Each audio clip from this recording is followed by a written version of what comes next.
Oh, is this I always cough at the beginning of I'm sick. Send help. 1-800 send donations to Christian.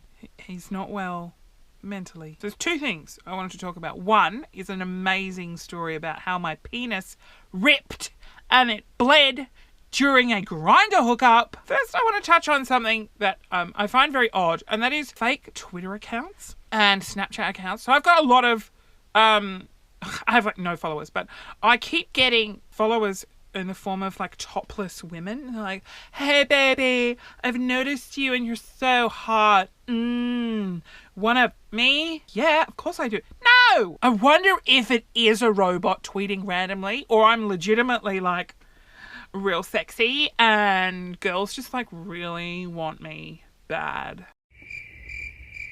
And like you go onto their account and you flick through and there's just photos and you're like, oh, like I've never seen some of the angles of a woman before, and these are just like doors are open, and I'm reassured that wow, I am definitely gay. And then you go through and you see them like at Big Dick 69. Well, it's the same message, like copy paste. And I always seem to be the one that gets these solicitations. I got one from like Hot Grannies. Oh my God. That one I favorited and meant, dear Hot Grannies, yes, here's my address. I also get them a little bit on Instagram. I'll get followed by accounts that are real raunchy. They're not naked, but they're just sort of like real raunchy. And then they private message you things that I would welcome those private messages from hot guys, but from hot girls, come on, that's inappropriate. And I've noticed as well, Snapchat has started sort of upping their game with solicitations, and they have links. It's like, hey baby, come and watch my cam show. Oh, at least send a photo. Like they just put text, like send me a photo. No, I don't want to watch your cam show. Oh, Ryan has sent me a message. Do you want to watch my cam show? Of course I do. Click through, credit card, enter credit card details in here. Oh, that's not Ryan. Oh, it's a girl wearing a boy's bodysuit. But it's never, oh, nah, Grindr, you get the odd dude. Oh, Grindr, no, I used to get them all the time on Grindr. They're fake accounts, and they're always from America, and they always message you at like weird, like 3 a.m, and you know that it's not real, but you want it to be real so bad, because it'll be like this guy, and he'll be like, just lifted some weights, man, gym selfie. And it's like, hey, how are you? And then you reply, I'm good. And they're like, oh, that's so great to hear. What have you been up to?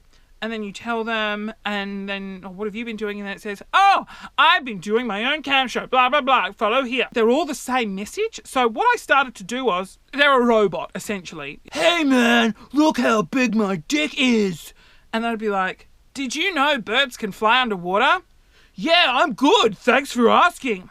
I didn't ask that, you idiot. Yeah, I've been doing so many weights. What have you been doing? I'm like, and then I put like real mean things, like I was hooking up with your mum. That's great, man. You should check out my cam show. And it's really funny because you're obviously talking to a robot, but you're just giving them like the best insults. Oh, that leads me on to a story that I mentioned in my podcast, which I have. It's called Complete Drivel. I'll put the link in the bottom thingy somewhere. It was probably the worst / it was a pretty good hookup. It was in my car. The theme of the story is it ripped and there was blood. So for any girls who are watching this, there's two types of guys, if you get my saying. I don't know why I winked. Ones who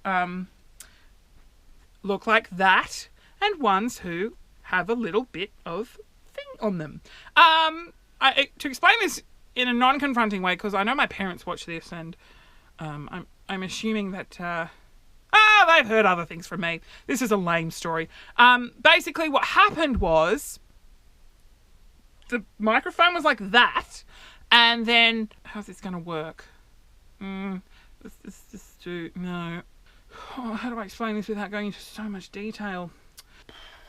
Here's a person, and there's the other person. So it was like that. Anyway, in the car, I was a lot thinner. I'm more flexible. But we're in the car, and we were sort of like making out. And they slid down like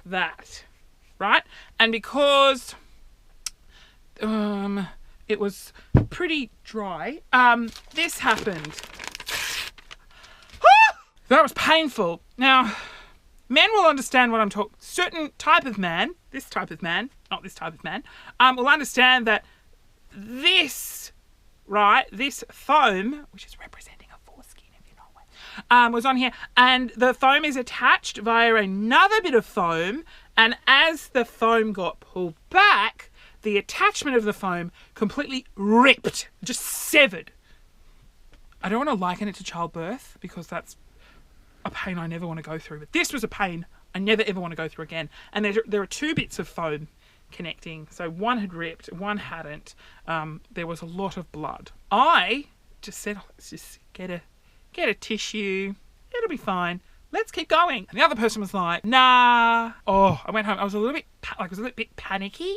And I went home and I was like, oh my God, I've broken my dick. It's broken. And then I had a shower. Oh my God. And the water. Oh, that was like just as painful. I'll Google it. Turns out super common. I was like, thank God. And there, yeah, that's my story. My dick bled on someone. So great story, Christian. Thanks for sharing. And what are we like? 8 years later, it's still pretty sore. It's lost a bit of sensitivity. Means I can last longer. But, wow, this is getting really confronting. So, everyone knows me a lot better now. Great, thanks for that. Do you have any sex stories you want to share? Anyway, please click subscribe.